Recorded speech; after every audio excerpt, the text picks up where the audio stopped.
Well, a generation of boys in Kenya is at risk, and the vast majority are living on the streets. Kenya's second lady has made it her mission to rescue these young men and to train them to become the future leaders of the country. Wendy Griffith brings us the story. When most people think of Kenya, they picture spotting the Big Five on safari or the wildebeest migration at Maasai Mara, considered one of the 7 wonders of the world. For those who live there, it's a different story. That includes the country's second lady, Pastor Dorcas Rigathi. Her main goal, trying to rescue the thousands of young boys who have left the rural areas to find work in the cities, but end up on the streets. Why are you focused on the boy child, as you say? Currently, we have a crisis in Kenya where young men are in the streets taking drugs, taking alcohol, and they are dying in numbers. Millions have died in the last many years. Rigathi says although Kenya is 85% Christian, and she, her husband, as well as the first couple are all believers, Satan is trying his best to infiltrate Kenya. Anytime Satan wanted to destroy a nation, he went for the boy child. We may not look at it and see it as a satanic move, but it is. There is no way we can have the seed carrier in the gutter. And on the other side, we have women who are well-resourced, well-educated, and we have a boy who is directionless and is dying out in the streets. Why are they in the streets?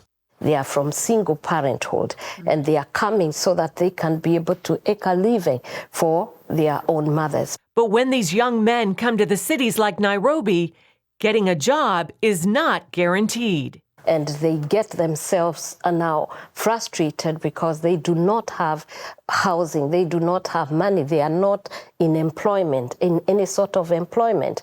And because they are not able to get money or they don't have access to food and all that, they start taking glue. Some of them now are hard drug addicts. And many of them are dying from HIV and AIDS because of the syringes. And when the boys are at their most vulnerable, Rigathi says they are often used as drug runners and vendors. That is the reason I feel as a mother, we need to rescue the boy child from this menace of this drug balance and also to move them from the streets. Rigathi's dream is the creation of a multifaceted program that would provide these boys a medical rehab facility with Christian counseling, a vocational training center to teach different skills, and a sports academy. So that those who want to do sports, they can get engaged there to redirect their energies to something that is more fruitful. And this is precisely why Her Excellency is in the United States, seeking financial support so she can help the young boys of Kenya, starting with the sports academy. We know God has called us to be able to reach out to those boys.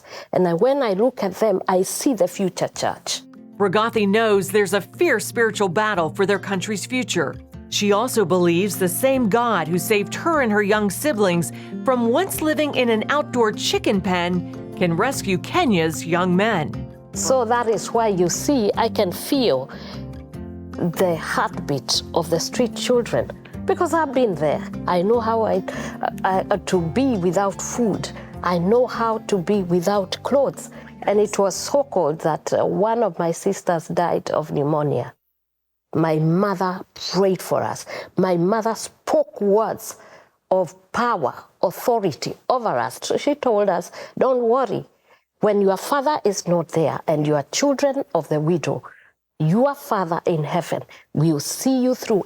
Pastor Dorcas Rigathi believes she is in the palace for such a time as this, to rescue Kenya's boys from the streets, to love them, and to teach them that with God, there are no limits. He can take them from the pit to the palace, and she has her own story to prove it. Wendy Griffith, CBN News. It's wonderful and it's scriptural. God comes, he takes people from the ash heap, from the trash heap, and he sits them among princes. Isn't it wonderful to see this happening in Kenya? And let's just challenge ourselves. Can we have this happen in the streets of Chicago? Can we have it happen in the streets of Baltimore? Can we have it in the streets of your hometown? That you say, okay, let's go out there. Let's be mentors. Let's have good things for these young men to do so that our country's future is secure and secure in God. Take them from that ash heap. Let's have this be our prayer. Take them from that ash heap. Set them among princes. We can have this happen if we just say, this isn't somebody else's job. This is our job.